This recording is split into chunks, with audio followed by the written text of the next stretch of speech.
కంచవెట్టి సన్నజాజి బువ్వ పెట్టి సందె మసక చీర గట్టి సందు చూసి కన్నుగొట్టి సిగ పువ్వు తెమ్మంటే మగరాయుడు అరటి పువ్వు తెస్తాడు అడవి పురుషుడు.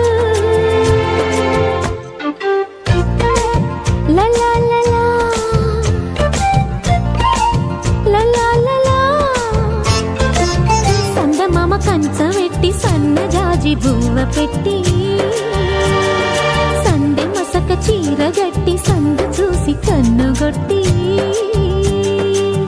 భద్రాద్రి రావుని పెళ్లి కొడుకోవాలా, సీతలు అంటే నిన్ను మనం ఆడుకోవాలా, బెజవాడ కనక వరకు బాసికాలు తేవాలా, బాసర్లో సరస్వతి పసుపు కుంకుమలు ఇవ్వాలా.